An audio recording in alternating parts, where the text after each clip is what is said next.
नमस्कार दोस्तों, मैं हूं तन्मय अग्रवाल और आप देखना शुरू कर चुके हैं हमारी वीडियो सीरीज स्टोरिस्तान किस्से कामयाबी के।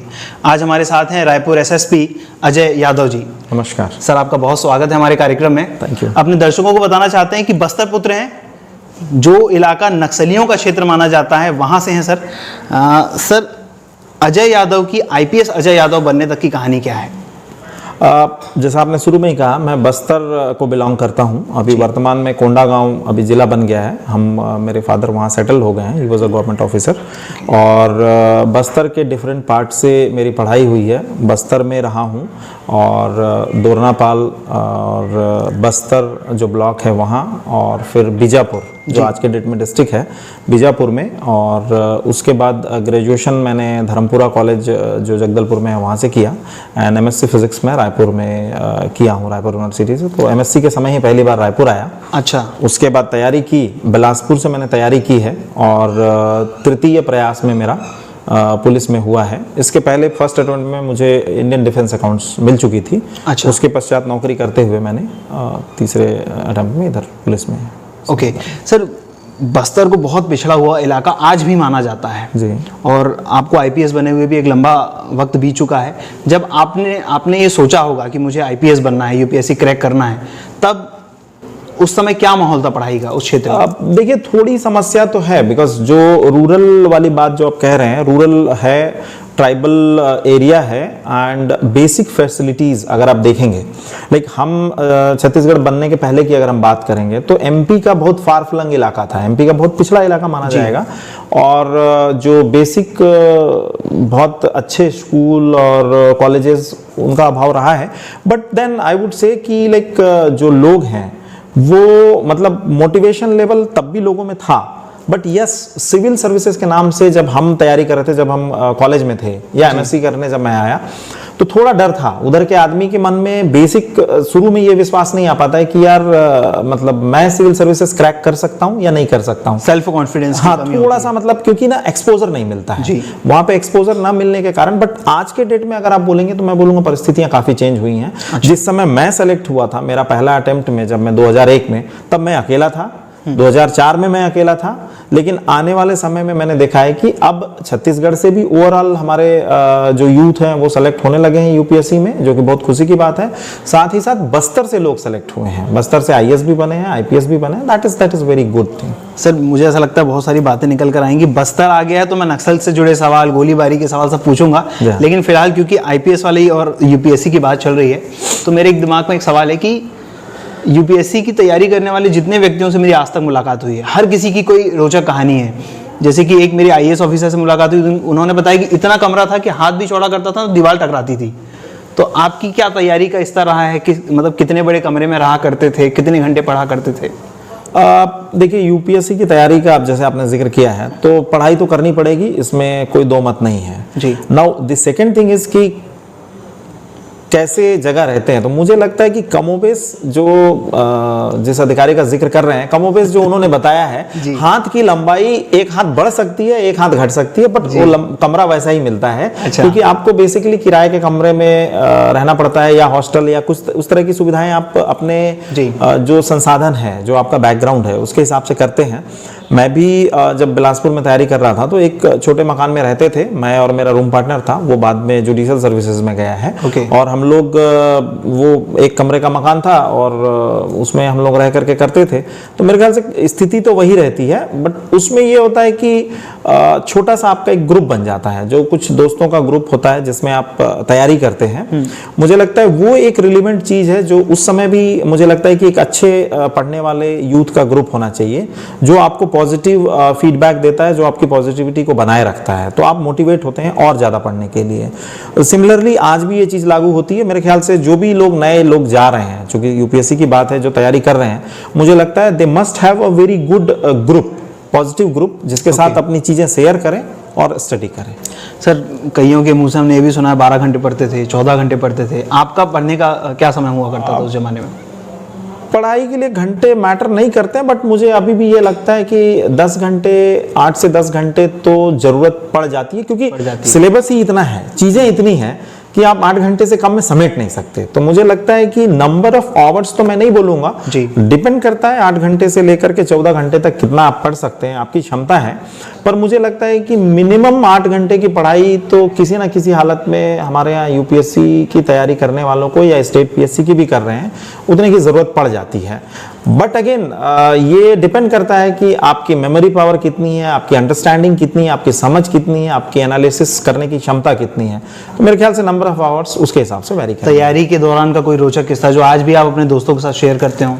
तैयारी के दौरान का मैं एक बस मोटिवेट हो सके यूथ उस नाम से बताऊंगा। रियल स्टोरी है, रोचक तो क्या, मतलब जब हम तैयारी कर रहे थे तो मैं जब एग्जाम देने गया था तो मैंने ये सोचा था, उस समय एमपीपीएससी थी, कि एमपीपीएससी का एग्जाम तो मैं फेल नहीं करूंगा कभी जिंदगी में। उस एग्जाम को मैंने एक माना था कि मेरे स्तर से कम का है, अच्छा, और मैं कभी फेल नहीं होऊंगा। और एकमात्र प्रीलिम्स मैंने पूरी तैयारी में फेल की है, वो एमपीपीएससी की प्रीलिम्स में फेल हुआ था। यूपीएससी मेरा प्रथम प्रयास में पूरा चयन हुआ है, अच्छा, और एमपीपीएससी दूसरे प्रयास में फिर मैं इंटरव्यू वगैरह दिया था सब कुछ। तो 99 में एमपीपीएससी जस्ट एमएससी करने के बाद मैंने दी थी। और मतलब दोस्तों से भी ये डिक्लेयर कर दिया था कि अपना तो नहीं रुकेगा, हम निकाल लेंगे। हाँ, और वही फेल हुआ था। तो उस समय मुझे बहुत धक्का लगा था। अच्छा। और ये समझ में आया था कि अननेसेसरी का ओवर कॉन्फिडेंस से बचना चाहिए और फिर भिड़ना चाहिए। एंड 2000 में मैंने 4 एग्जाम दिए थे, यूपीपीसीएस, राजस्थान, एमपी और यूपीएससी, चारों निकाला था। चारों? जी हाँ। तो वो मतलब जो है ना, ओवर कॉन्फिडेंस से जब आप बच करके अपनी कमियों को खोज करके लगते हैं, तो ऐसे बहुत सारी चीजें हैं। बट ये एक रियल चीज है, मुझे मेरे साथ ही हुई कि मैं बोला मैं फेल नहीं होऊंगा और वही एग्जाम फेल हुआ। तो आई थिंक अगर मैं उससे ये भी यहाँ पे ये बोलना चाहूंगा कि हताश भी होने की जरूरत नहीं है। मैं बहुत ज्यादा अगर डिप्रेस होता तो मैं दूसरे साल मेहनत नहीं कर पाता। तो मुझे लगता है कि यूपीएससी में या सिविल सर्विसेज की तैयारी में उतार चढ़ाव बने रहते हैं, बने रहने चाहिए। सर, बतौर आईपीएस कब सिलेक्शन हुआ? मेरा 2004 बैच। 2004? जी हाँ। और ट्रेनिंग के दौरान का कोई रोचक किस्सा, क्योंकि ट्रेनिंग भी बहुत हार्ड होती है? ट्रेनिंग काफ़ी कठिन है, लेकिन इतना नहीं है कि अब आप निकाल ना सके। जब आप एक तो सेलेक्ट होकर के जाते हैं जी, फिर आपको ये रहता है कि मतलब अब हमने एग्ज़ाम निकाल लिया है और फिर कुछ नहीं है। फिर जब आप एकेडमी जाते हैं तब आपको समझ में आता है कि नहीं, एग्जाम तो यहाँ भी है। अच्छा। तो वहाँ पे बड़ी तकलीफ होती है कि अरे मैंने तो एग्जाम पास कर लिया था। But then you have to study all the subject and NPA की training is considered to be one of the best training I would say, क्योंकि वहाँ पे सिर्फ आपको विषय की सिखलाई से मतलब नहीं है, वहाँ पे आपका ओवरऑल पर्सनालिटी डेवलपमेंट जो है वो दैट इज द फोकस। सो आपको लॉ पढ़ना भी है, आपको पुलिस जो लॉ एंड ऑर्डर की चीजें हैं वो पढ़नी है, क्रिमिनोलॉजी पढ़नी है, फोरेंसिक्स पढ़नी है, उसके साथ साथ आउटडोर एक्टिविटी है। कठिन टास्क। हाँ, तो आउटडोर एक्टिविटी में दिक्कत ये होती थी कि लाइक मुझे स्विमिंग नहीं आती है। अच्छा। और वो आपको पास करना है। अच्छा। तो वो जो 50 मीटर जो है वो 50 मीटर मुझे ऐसा लगता था कि मतलब कैसे निकलेंगे। अच्छा। जब हम शुरुआत कर रहे थे, बट समहाउ मैं उस डर से ओवरकम किया। जनरली होता ये था कि जो स्विमिंग का जो पूल है, तो जो हमें नहीं आता था, डर लगता, वो किनारा पकड़ के हम लोग तैरते थे। अच्छा। तो कई बार ऐसा हुआ है कि मतलब उस्ताद डांटते थे, भगाते थे, और फिर 3 मीटर का बोर्ड है, वहां से जंप मारना कंपलसरी होता है। अच्छा। तो उस्ताद ने मुझे सिखाने को ले गए और मैं कर नहीं पा रहा था और ले जाके ढकेल दिया। अच्छा। तो दैट वाज द मोमेंट जब मुझे लगा कि ये क्या हो गया। पहली बार जब उन्होंने धक्का दिया, फिर बाद में मैंने और 7 मीटर तक के बोर्ड से किया था। तो वो मेरे लिए इंटरेस्टिंग था कि मेरे को स्विमिंग आती नहीं थी, लेकिन एकेडमी के कोचेस का आई एम रियली थैंकफुल कि आज के डेट में मुझे कम से कम पानी से डर नहीं लगता। वो डर उन्होंने निकाला। सर, कितने दिन लगे स्विमिंग सीखने में? पूरी ट्रेनिंग के मतलब मुझे लगता है कि 2 से 3 महीने मुझे वो डर निकालने में लग गया। मैंने वो किनारा ही पकड़ के तैरता था। मेरे लिए सबसे बड़ी उपलब्धि थी कि वो बीच का बोर्ड में मैं अगर एक लैप मार लूं, वो मेरे को ऐसा लगा था कि मतलब एग्जाम पास करने से ज्यादा कठिन है। अच्छा। तो वो मेरी स्थिति थी। तो एकेडमी में मैं स्विमिंग का एक मेरे को डर था, बट मैंने किया साथ में। सर के अनुभव से मैं यूपीएससी की तैयारी करने वालों को एक मैसेज देना चाहता हूँ कि डगर कठिन है पनघट की। मतलब आपको सिर्फ एग्जाम ही क्रैक नहीं करना है, एग्जाम के बाद आने वाली चुनौतियों को भी पार करना है। सर, मुझे भी स्विमिंग का बहुत शौक है। लेकिन डर तो खैर नहीं, लेकिन मैं स्विमिंग सीख नहीं पाया हूँ। 3-4 बार मैंने कोशिश की, फिर जाने आई वुड सजेस्ट एनपीए जाओ थोड़े दिन के लिए। अब बस्तर के माटी पुत्र से बस्तर की बातें करते हैं। सर, नक्सल क्षेत्र के रहने वाले हैं आप, कभी नक्सलियों से आमना सामना हुआ है? देखिए, एज ए इंडिविजुअल या सिविलियन तो नहीं, as a policeman yes, as a policeman yes. And काफ़ी कुछ चीज़ें हुई हैं, मतलब अगर आप देखेंगे, मैं बस्तर के दंतेवाड़ा क्षेत्र में नौकरी कर चुका हूँ। अच्छा। नारायणपुर जिला, कांकेर जिला, बस्तर, जो जीरम घाटी की घटना सारे धुर नक्सली हाँ, उन इलाकों में मैं तीनों जगह एसपी रहा हूँ। दंतेवाड़ा में एडिशनल एसपी नक्सल ऑपरेशन रहा था जी। तो कई ऐसी चीज़ें हुई हैं, क्योंकि जब आप जूनियर कमांडर रहते हो तो आपको फोर्स को लेकर के अंदर जाना होता है। और सबसे इंटरेस्टिंग किस्सा ये था कि मैं दंतेवाड़ा एएसपी नक्सल ऑपरेशन था और एक पार्टी लेके हम लोग जंगल गए थे जी। तो सडनली फायरिंग हुई थी, तो वो एक्सचेंज ऑफ फायर हुआ हमारा नक्सलियों के साथ, उधर से गोली चल रही इधर से। तो जब गोली चलने के पहले तक मुझे लगता था कि मैं तो मतलब इतना ट्रेंड ऑफिसर हूँ और मतलब मैं ये कर लूंगा वो कर लूंगा, जो ये नहीं होता है कि फिल्मी। हाँ, मुझे ट्रेन बताया गया है, but that when actual firing situation is total chaos. जंगल में जब गोली चलती है तो मुझे I am really thankful to my then PSO, मेरा एक गनमैन था सिपाही, हम 2-3 लड़के मेरे साथ रहते थे जी। उसने पीछे से मेरी गर्दन पकड़, क्योंकि जब गोली चली तो मैं खड़ा था। अच्छा। AK-47 was in my hand and I was like किधर करना है, समथिंग लाइक दिस, मतलब थोड़ी देर के लिए मुझे समझ में नहीं आया जी। तो my PSO was there, Bhaskar, this boy, you know, पीछे से इसने मुझे he just forced me and forced landing जिसको बोलते हैं ना, पीछे से गर्दन पे कुछ जो पुलिसिया भाषा में हल्का सा सर गधे हो क्या टाइप का बोलते हुए मुझे एकदम तुरंत लिटाया कि when the फायरिंग आ रही है तो पहले आपको अपना आड़ पकड़नी होती है, ये सिखलाई है। लेकिन वो उस समय काम नहीं आई, ब्लैंक हो गया था। दिस बॉय, यू नो, इसने मुझे हेल्प किया एंड मुझे लिटाया। उसके बाद आसपास पेड़ों में गोलियों के छाल भी दिखाए उसने कि ये चल रही है। तो वो उसको एक्सपीरियंस था, उसको रियल लाइफ का एक्सपीरियंस था, वो ऐसे सिचुएशन में पहले जा चुका था। तो मुझे ये चीज समझ में आया कि नहीं, जो ग्राउंड में ग्राउंड कमांडर इज इंपॉर्टेंट, उसका रैंक नहीं। वो हवलदार मेरे से ज्यादा, कांस्टेबल मेरे से ज्यादा अनुभवी था उस फील्ड में, तो फिर मैंने उसकी सुनी तो ज्यादा बेहतर हुआ। Real life experience. हाँ, तो उसके बाद से फिर ये डर दूर हो गया, उस लड़के ने डर दूर किया। उसके बाद कई ऐसे केसेस हुए हैं जिसमें हम लोग मतलब फायरिंग से गुजरे भी हैं और चीजें हुई भी हैं और एक्सचेंज ऑफ फायर हुआ। सिमिलरली नारायणपुर में एक आध एक्सचेंज ऑफ फायर ऐसा हुआ कि जिसमें बहुत फास्ट एक्शन हुआ, समझ में नहीं आया बट एक्शन हुआ। अच्छा। बहुत फास्ट क्विक एक्शन हुआ। सो वो these are various kind of experiences. मुझे लगता है कि जो आरआर पुलिस ऑफिसर हैं, नए आईपीएस ऑफिसर हैं, जब भी इधर करेंगे बस्तर में, तो they will come back with some of the stories of their own जो वहाँ पे होगी।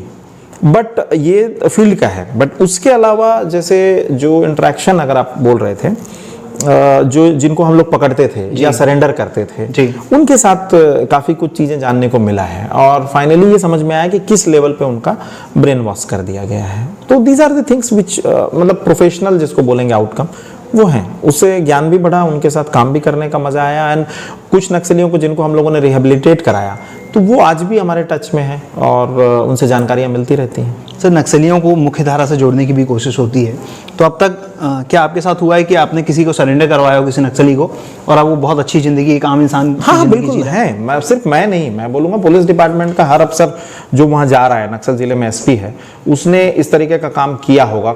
अगर वो वर्कर है तो डेफिनेटली।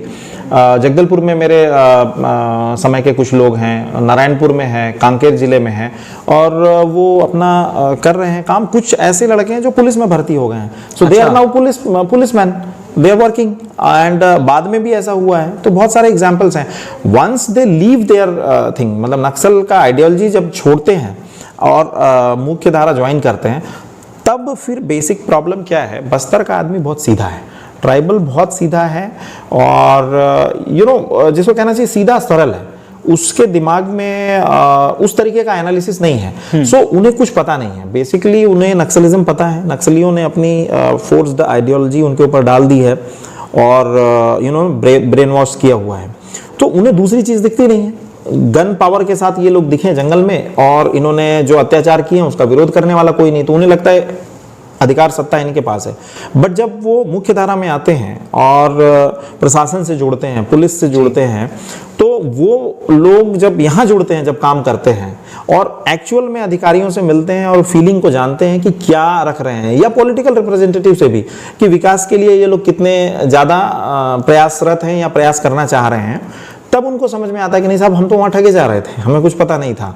तो वो एनालिसिस लाने की जरूरत है बस्तर में। अगर लॉन्ग रन डेवलपमेंट करना है तो ह्यूमन रिसोर्स डेवलपमेंट करना ही पड़ेगा। आज के डेट में इतने अच्छे अच्छे स्कूल्स वगैरह बनाए गए हैं, जो संस्थाएं बनाई गई हैं, वहां पे बच्चों को लाना चाहिए, पढ़ाना चाहिए। मुझे इसलिए याद है कि दरभा में एक भद्री महू और अंदर एक गांव है, वहां से एक लड़की आई कि हम लोग स्कूल पढ़ रही थी, नक्सल में नहीं जाना चाहते हैं, उसका हम लोगों ने वहाँ के उस समय के कलेक्टर को बोल करके प्राइवेट जगह में नर्स बनाने के लिए प्रयास किया था। अच्छा। और वो बनी और सक्सेसफुल हुई। मेरा ये मानना है कि जैसे बेसिकली जैसे जो लड़कियां हैं उसको हम लोग, मैं अपने समय में प्रेफर किया था कि इस तरह के फील्ड में आए। बिकॉज आप देखिए, एक तरफ वेपन हैंडल कर रही हैं, दूसरी तरफ नर्सिंग का कैरियर एक ऐसा कैरियर जहां मानवता की सेवा करनी है। एक बार कोई व्यक्ति इसको ज्वाइन कर लिया, वो हथियार कभी नहीं उठाएगा। वो तो ये मुझे सोच थी, हमारे समय में हम लोगों ने किया भी है। जो लोग कर रहे हैं, कई लोग चाहते थे कि उनके नामों को आउट ना किया जाए, हमने नहीं किया, उनको भेजा, ट्रेनिंग कराई, they are in good hospitals, they are working. तो सर 2004 से आप अभी इस पद पर हैं, लगभग 16 साल हो गए आपके करियर को। तो 16 साल के करियर का कोई सबसे मजेदार किस्सा जो आपको याद आता हो? मजेदार बहुत सारे हैं, मगर अब उसको इस तरीके का नहीं बोला जा सकता। बट मजेदार नहीं, मुझे कुछ चीजें इमोशनल हुई हैं जो अच्छी लगती हैं। जगदलपुर के पीरियड में मतलब अभी भी आई वुड से I am a proud police man. और क्योंकि मुझे लगता है कि अगर सोशल सर्विस की हम बात करते हैं या जिसको बोलते हैं ना, लोगों को सर्व करना, सेवा करना, या व्हाटएवर जिसको जो नाम दे दे, जो भी नाम दे दे, प्रोफेशन है मेरा। लेकिन जो डायरेक्टली किसी को बेनिफिट पहुंचाने का, मदद करने का जो मौका मिला है, इस सर्विस ने दिया है। मुझे नहीं लगता कि अभी कोई और सर्विस भारत में है जो इस तरह का दे पाएगी। ये मैं बहुत प्राउडली बोलता हूँ, and that is why I am a proud police man. और मुझे कई किस्से हुए, मैं एक जस्ट एग्जाम्पल के लिए मैं बता दूंगा। जगदलपुर में एक 70 वर्षीय महिला थी। अच्छा। और किसी ने उनका मकान दबा लिया था, और वो भूमाफिया किस्म का व्यक्ति था।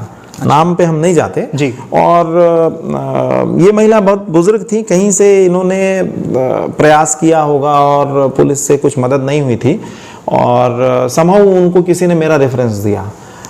या मैं वहाँ का लोकल हूँ, तो मेरे फादर साहब को किसी ने अप्रोच किया, उन्होंने बताया बहुत पीड़ित महिला लग रही है, और मेरे पास वो किस्सा आया। क्योंकि फादर से पहले एक सिफारिश आई थी, बहुत प्रैक्टिकल बात बोल रहा हूँ, जहाँ नॉर्मल कि बहुत गरीब सी मतलब परेशान है, इनका एक ही मकान है, किसी ने एक तरह से कब्जा कर लिया है अपने कानूनी पचड़े में फंसा करके।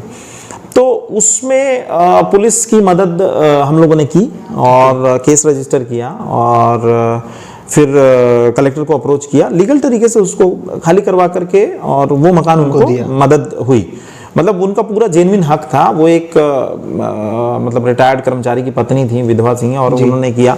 तो वो जो उसको सेटिस्फेक्शन मिला, वो 5 साल से घूम रही थी जगदलपुर में। अच्छा। वो जो सेटिस्फेक्शन मिला 4 या 5 साल, और वो जो सेटिस्फेक्शन मिला, उसके बाद जब वो मेरे ऑफिस में आई, जब काम हुआ, मेरे पास मिठाई का डब्बा लेके आई, ऑफिस में मिठाई खिलाई और रो रही थी, बेसिकली खुशी के आंसू थे। मुझे वो चीज इमोशनली आज तक याद है जगदलपुर की, कि मतलब अगर हम लोग ये इतनी काइंड ऑफ हैप्पीनेस, एक तरह का उसको सुकून जो हम लोगों ने दिया, हक दिलाने वाली बात थी। तो मुझे लगता है कि ऐसी चीजें अगर मेरे थानेदार हैं, थाने में या जिले में, हर लोगों को मौका मिलता है, और मुझे लगता है ये सर्विस करके जो आपको सेटिस्फेक्शन मिलेगा वो कहीं नहीं मिलेगा। ऐसे कई केसेस जहां हमने मदद किए हैं। और दूसरा एक किस्सा है जिसमें 3 बच्चियों का मर्डर हुआ था, क्राइम का केस है, रतनपुर का, जिला बिलासपुर में, जब मैं था 2011 में जी। आरोपी मनोज सूर्यवंशी था सर। उसकी पत्नी का मतलब बच्चों के पिता से संबंध का उसे शक था जी। उसमें उसने तीनों बच्चों की गला दबा के हत्या कर दी थी। बहुत छोटे छोटे मासूम से बच्चे थे। अच्छा। मतलब उसको देखने के बाद एकदम, और ये अज्ञात मर्डर था, मतलब पहले बच्चों की लाशें मिली। अच्छा। और फिर लगा कि कानून व्यवस्था हो जाएगा, हम लोग पहुंचे, 36 घंटे में हम लोगों ने खोजा था उस केस को। 36 घंटे में? हाँ, रतनपुर में। और उस केस पे फिर मैंने थाना प्रभारी को मोटिवेट किया था, कुजूर मेरा थाना प्रभारी था, बेनाड कुजूर, और उसने इतनी मेहनत करी कि उस केस में हमने कोर्ट से फांसी की सजा दिलवाई उसको। अच्छा। और वो हाई कोर्ट से भी पास हुई और सुप्रीम कोर्ट से भी पास हुई। ओके। तो वो मेरे इतने दिन के टेन्योर में एक मात्र मर्डर का केस है। आजीवन कारावास बहुत हुए हैं जी, जिसमें फांसी की सजा हुई थी, एंड वो केस देख के लग गया था कि कितना जघन्य है। मतलब आज भी अगर याद करूं तो सिहरन आती है कि इतने बड़े बच्चे को कोई कैसे मार सकता है। 3 बच्चों को मार के खेत में फेंक दिया था। So these are the professional things which have happened. मुझे लगता है सबके साथ ऐसे कुछ ना कुछ चीजें जुड़ी होंगी। सर जब मानवता की सेवा की बात आती है तो मुझे ऐसा लगता है कि दुनिया याद करेगी कोरोना काल को। तो कोरोना काल ने हर इंसान की जिंदगी को प्रभावित किया है कहीं ना कहीं, किसी ना किसी तरीके से। क्या आपकी जिंदगी किस तरह से प्रभावित हुई? आपका कहना सही है। आप अगर मार्च का करें, मैं उस समय दुर्ग एसपी था, और जब लॉकडाउन पहला लगा था 22 मार्च से अपने यहाँ स्टेट गवर्नमेंट से ये हुआ था कि हम लोगों को करना है, 25 मार्च से नेशन वाइड लगा था जी। उसमें मेरे मतलब मुझे नहीं लगा, मुझे लगा था कि हम सबको अभी कर रहे हैं, बट हमारे लिए भी वैसा ही था। 15 मार्च को मेरे बड़े पिताजी की डेथ हुई थी। वो लोग यूपी उत्तर प्रदेश में रहते हैं, बलिया जिले में, वहाँ डेथ हुई थी। मेरे फादर मदर को भी जाना था उसमें, क्योंकि पारिवारिक वो था। तो डेथ के बाद जो तेरही वगैरह कार्यक्रम में होना है, जाना है, फादर की टिकट बनी हुई थी 26 की, और लॉकडाउन लग गया। तो मेरे माता पिता नहीं जा पाए, कोई नहीं जा पाया था। वो वहाँ जो भी रिचुअल्स हैं हुए, और माता पिता मेरे कोंडागांव में रहते हैं, और उस समय वो जैसे जनरली वो मेरे पास आके रहते हैं या हमारे साथ रहते हैं, कभी वहाँ रहते हैं, इस तरह का हमारा चलता रहता है। लेकिन उस दौरान के लगभग 8 महीने हम लोग नहीं मिल पाए। फ़ोन से बात होती थी, देवर इन कोंडागांव और हम दुर्ग में थे, भिलाई में। शहर में ज़्यादा है प्रभाव ये माना जा रहा था, और रूरल एरिया को थोड़ा माना जा रहा था सिक्योर है। तो चूंकि ओल्ड एज हैं तो इसलिए उनको वहाँ रखा गया, मतलब वो लोग वहाँ थे, घर पे थे, और हम लोग यहाँ थे, बच्चे भी नहीं मिल पाए थे। तो मेरे ख्याल से ऐसा सभी के साथ कुछ ना कुछ हुआ है, और मुझे लगता है कि ये एक तरह से मेरे लिए भी अनुभव था, क्योंकि जब मेरे साथ हुआ था तो मैं लोगों को कोरिलेट कर पाता था। जब लोग अपनी डिमांड लेके आते थे कि नहीं हमको वो जाने के लिए पास चाहिए, हमें जाना ही है या कुछ है, तो हम लोग समझाते थे, तो अपन अपने पर्सनल एग्जांपल से उनको टच कर पाते थे कि यार हमारे साथ भी ऐसा हुआ है। ऐसा नहीं कि सिर्फ आप ही के साथ हुआ है, but safety and security is more important. जी, safety and security of the people. And similarly मुझे लगता है कि मेरे कई पुलिसमैन थे जिन्होंने घर से बाहर रह करके नौकरी की है और काम किया है, जिनको हम लोगों ने बाद में रिकॉग्नाइज भी किया। बट ये चीज़ें मेरे ख्याल से हुई हैं, दुर्ग में भी हुई हैं, रायपुर में भी हमारे पुलिस वालों ने उस तरीके की सेवा दी है। एंड मुझे लगता है कि कोरोना काल का जो आप बात बोल रहे हैं, बिल्कुल सही, कि that was the time where you know the most positive aspect of police came out in people. एक सम्मान की भावना लोगों में बहुत बड़ी police It was accepted all over by the people कि हाँ मतलब this is what a policeman should be like. तो हम आज भी मेरे ख्याल से एग्जाम्पल देते हैं कि अपने उस दिन को याद करो, अभी कुछ महीने पहले जी, तो वो याद करोगे तो you will do good. Okay sir, एक सवाल पर्सनल है कि फैमिली में कौन कौन है, और कोरोना काल में उनको सिक्योर रखने के लिए आपने क्या किया? जैसे होता है, जैसे मैंने सुन रखा है कि घर में जाने से पहले नहा लिए, बाहर कपड़े उतार दिए, बहुत सारी चीजें हुई हैं, तो आपने किस तरह की? मैंने किया था। मेरे फैमिली में मेरी पत्नी है और 2 बच्चे हैं। बेटा आदित्य 8वीं स्टैंडर्ड में पढ़ता है और बच्ची अन्विता 4th में है। और मेरी वाइफ डेंटल सर्जन है। अच्छा। तो थोड़ा ज्यादा प्रिकॉशन लेना पड़ता था, क्योंकि शुरू के कुछ दिन जब हुआ था तो 10-15 दिन उसने छुट्टी ली थी और उन्होंने मैनेज किया था। मैं थोड़ा अवॉइड करता था। बेटा चूंकि बड़ा है तो वो समझदार था, बच्ची को थोड़ा संभालना पड़ता था, क्योंकि वो पास आना चाहती थी। तो शुरुआत में हम लोगों ने लिया, बट बाद में धीरे धीरे आई थिंक दोनों बच्चे भी समझ गए।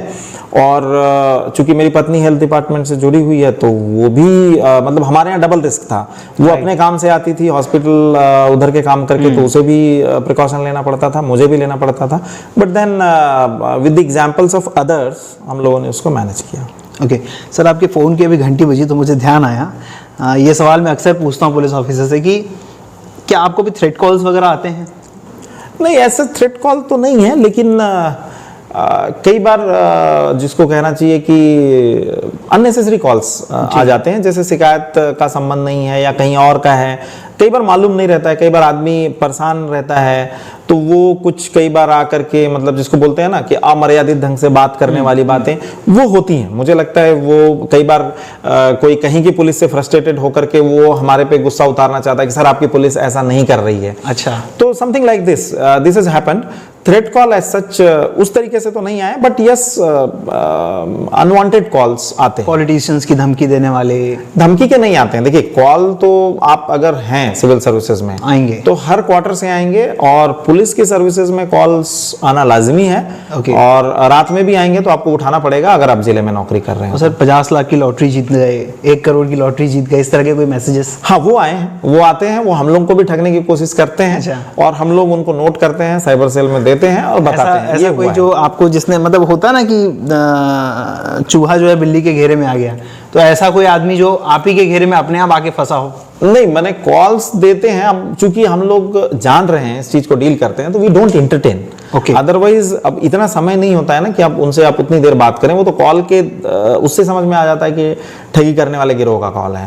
तो इधर भी ब्लॉक और भी कई बार डिस्कशन कर लेते हैं। जूनियर था मैं, तब भी डिस्कशन हो जाता था कि मैं तुम्हें पकड़वाता हूँ। अच्छा। तो उसके बाद वो कॉल नंबर बंद हो जाता है या कुछ हो जाता है, पुलिस में हूँ इस तरह का।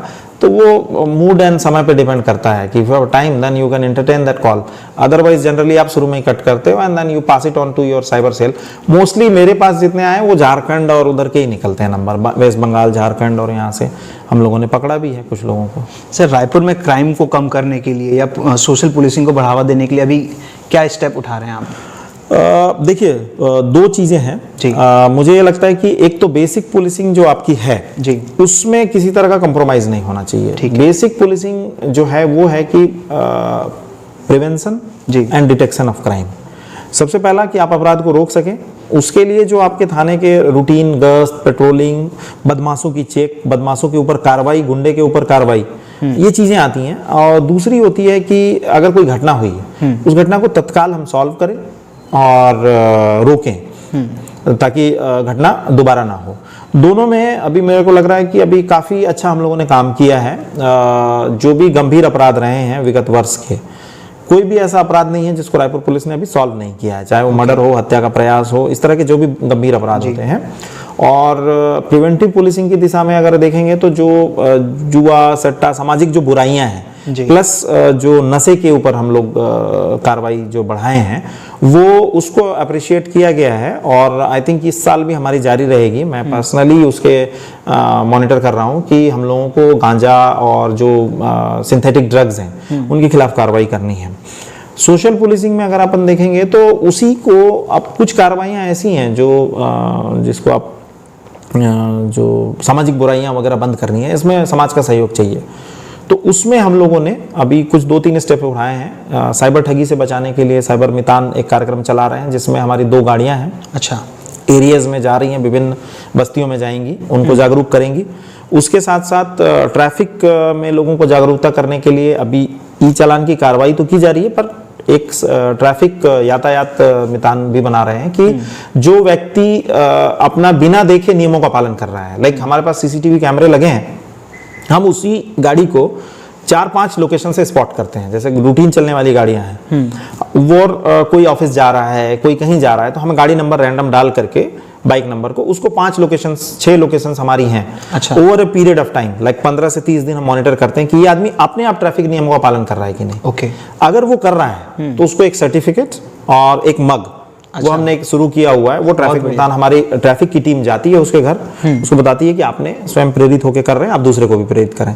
ऐसे लोग का हम डेटाबेस बना रहे हैं, उसमें सभी वर्ग के लोग। अब तक ऐसे कितने लोगों को सम्मानित किया जा चुका है? आई थिंक लगभग कई 100 होंगे। मतलब ट्रैफिक ब्रांच कर रही है, मुझसे सर्टिफिकेट साइड कराते हैं, तो वो दैट इज वन गुड सम्मान मुझे भी बिल्कुल मिलना चाहिए। और दूसरा एक उसी के साथ साथ अभी हम लोगों ने एक कोशिश किया है, एक संभव है के नाम से, नशे के विरोध में। अच्छा। उसमें थोड़ा सा निचली बस्तियों के लोग और अन्य उन सबको जोड़ेंगे और उनको लेकर के हम लोग थोड़ी सी चाह रहे हैं कि कार्रवाई करें।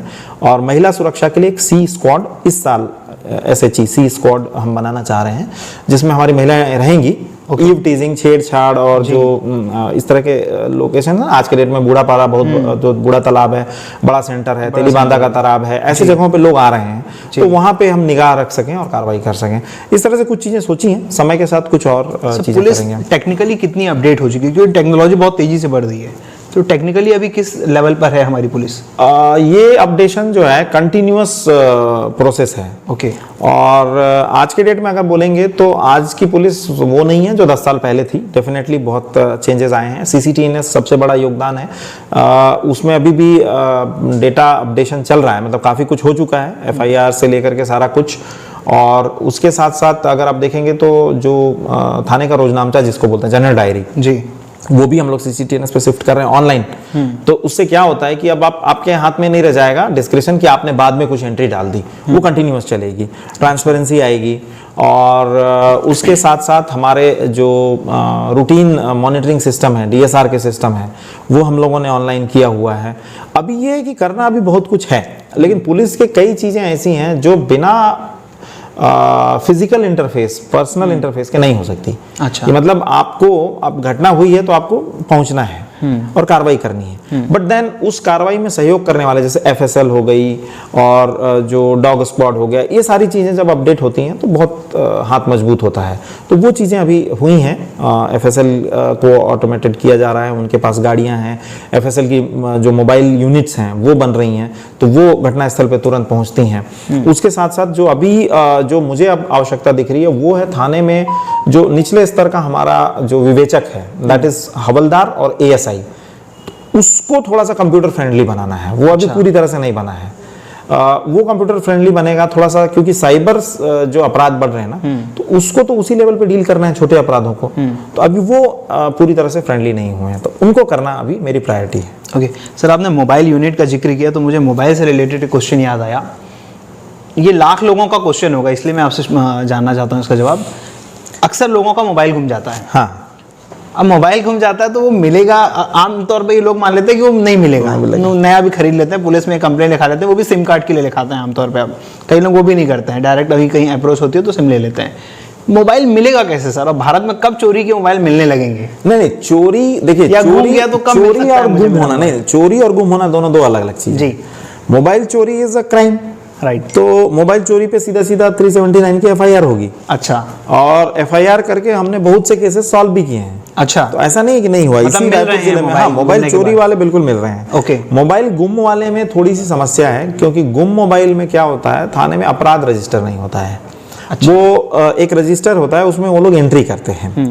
क्योंकि गुम होना कोई संज्ञेय अपराध नहीं है। सही बात। तो आप FIR रजिस्टर नहीं कर सकते, नंबर 1। ठीक है। नंबर 2, FIR रजिस्टर नहीं कर सकते तो उस मोबाइल का कॉल डिटेल आप नहीं निकाल सकते, CDR नहीं ले सकते, क्योंकि अच्छा। CDR के लिए बंदिश है, FIR में ही ले सकते हैं आप, नहीं तो अन्यथा दुरुपयोग हो सकता है। ओके। तो जब तक आप CDR नहीं लीजिएगा तो वो मोबाइल के लोकेशन का आपको पता नहीं चलेगा, इसलिए दिक्कत आती है। तो जनरली हमने ये बोला हुआ है कि अगर व्यक्ति का है मोबाइल चोरी की बात आ रही है, तो पहले ये देखा गया था कई बार लोग अवॉइड करते हैं चोरी की रिपोर्ट लिखने में, थाने वाले। तो हमने ये बोला है कि आप चोरी की रिपोर्ट दर्ज करिए, मेहनत करना पड़ेगा, करके निकाल करके देंगे। गुम मोबाइल में यस थोड़ी सी समस्या है, क्योंकि वही चीजें आती हैं, जब वो कहीं एक्टिवेट होता है, कहीं पता चलता है, तब निकाल रहे हैं।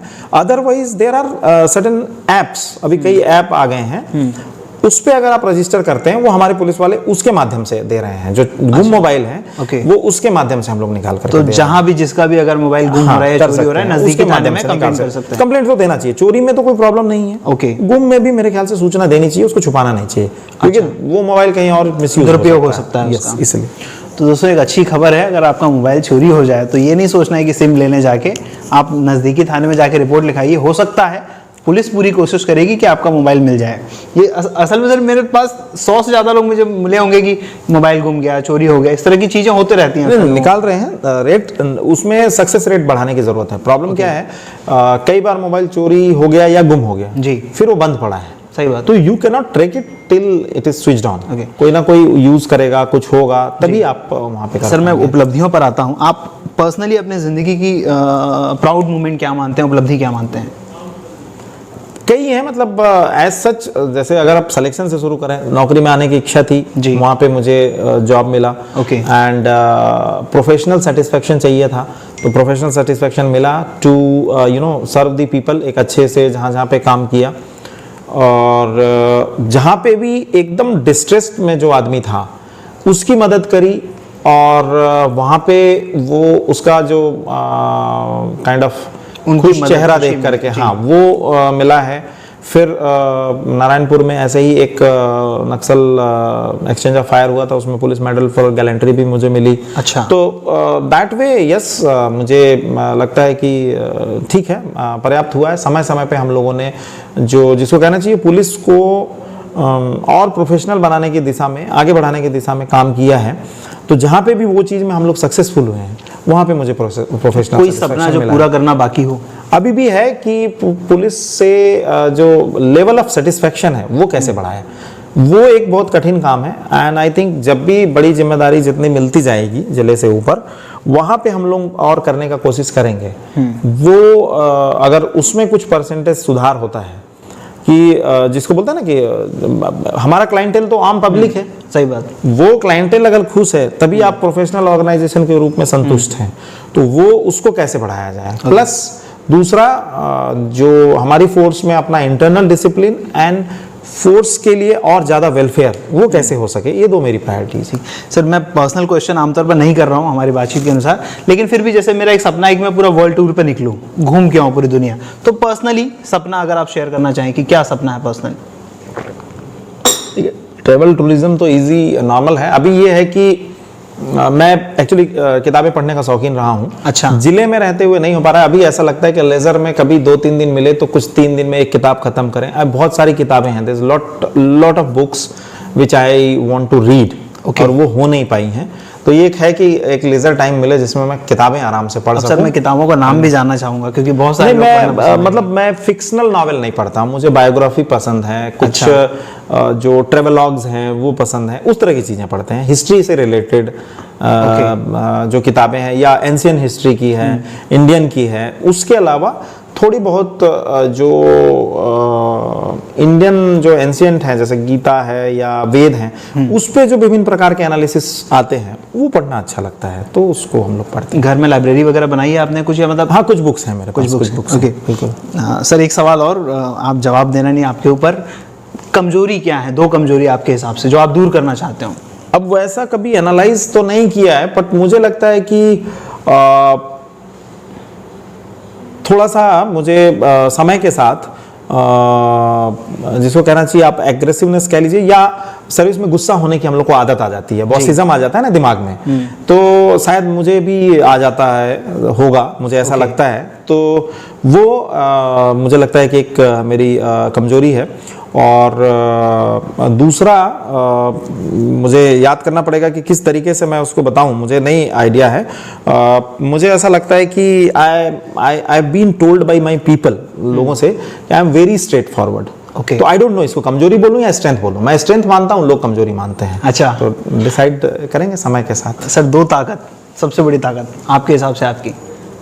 मैं सच बोलता हूँ, मुझे फर्क नहीं पड़ता। मैं कभी भी मुझे पोस्टिंग का उस तरीके से मोह नहीं रहा है जी, तो मुझे सच से समझौता नहीं करना पड़ा है। अच्छा। तो वो मुझे एक लगता है कि वो मेरी स्ट्रेंथ है, और यही एक स्ट्रेंथ मैं मानता हूँ कि जैसा अभी बोला ना, स्ट्रेट फॉरवर्ड हूँ, सच बोलता हूँ, तो जो है सो है।